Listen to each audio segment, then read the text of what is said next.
ഈ കഥ നടക്കുന്നത് ഒരു താഴ്വാരത്തിലാണ്. വെളിയിൽ നോക്കുവാണെങ്കിൽ ഇതിനടിയിൽ എന്തുവാണെന്ന് കാണാനേ പറ്റത്തില്ല. പക്ഷെ ഒരു കാര്യം അറിയാം, ഈ ഭൂമിയെ മൊത്തം നശിപ്പിക്കാൻ കഴിവുള്ള എന്തൊക്കെയോ ഇതിനടിയിലുണ്ട്. അതുകൊണ്ട് ഇതിന്റെ രണ്ട് സൈഡിലും കൂടെ രണ്ട് കാവൽക്കാരുണ്ട്. ഇവരാണ് ഈ സിനിമയിലെ നായകനും നായികയും. ഈ ആക്ഷനും റൊമാൻസും അഡ്വഞ്ചറും സയൻസ് ഫിക്ഷനും എല്ലാം കൂടെ ചേർന്നിട്ടുള്ള പടം ഇഷ്ടമാണെങ്കിൽ വർക്കാവുന്ന ഒരു പടമാണ്. പടത്തിൻ്റെ ഒരു ഗോജ് എന്നാണ്. റെൻറ്റഡ് ആയിട്ട് മാത്രമേ ഈ പടം ഇപ്പോൾ അവൈലബിൾ ആയിട്ടുള്ളൂ. എന്നാലും ഒന്ന് സെർച്ച് ചെയ്ത് നോക്കിക്കഴിഞ്ഞാൽ ഈ പടം കിട്ടും. അപ്പോൾ മറക്കാതിരിക്കാൻ വീഡിയോ സേവ് ചെയ്ത് വെച്ചിട്ട് ഫ്രീ ആയിട്ടിരിക്കുമ്പോൾ ഉറപ്പായിട്ട് ഒന്ന് കണ്ടു നോക്കുക.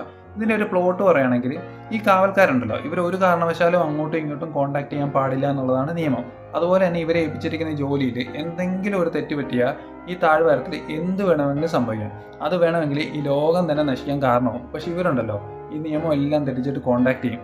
ഈ കോൺടാക്ട് ചെയ്യുന്ന രീതിയും സാഹചര്യവും ഒക്കെ നല്ല രസമാണ് കാണാൻ. അതിനുശേഷം എന്ത് സംഭവിക്കുന്നു എന്നുള്ളതാണ് ഈ സിനിമയെ കാണിക്കുന്നത്. ഈ സിനിമ ഫോക്കസ് ചെയ്യുന്നതും ഇവരുടെ ഈ റിലേഷൻഷിപ്പിലാണ്. ഇതിനകത്ത് കുറേ സോങ്സ് ഒക്കെ വെച്ചിട്ടുള്ള കുറേ റൊമാൻറ്റിക് സീൻസ് ഉണ്ട്. അതൊക്കെ നല്ല രസമാണ് കാണാൻ. അതുപോലെ ഇതിൻ്റെ ക്ലൈമാക്സിൽ ഈ താഴ്വാരത്ത് എന്താണ് നടക്കുന്നതെന്നും അവിടുത്തെ കുറേ ആക്ഷൻ സീൻസ് ഒക്കെ ഉണ്ട്. അതും അടിപൊളിയാണ്. അപ്പോൾ നിങ്ങൾ ഫ്രീ ആയിട്ടിരിക്കുമ്പോൾ ഉറപ്പായിട്ടും ഒന്ന് കണ്ടു നോക്കുക. കണ്ടു നോക്കിയിട്ട് അഭിപ്രായം പറയാം. ഇഷ്ടമാണ്, നല്ല സാധ്യതയുണ്ട്. Bye bye.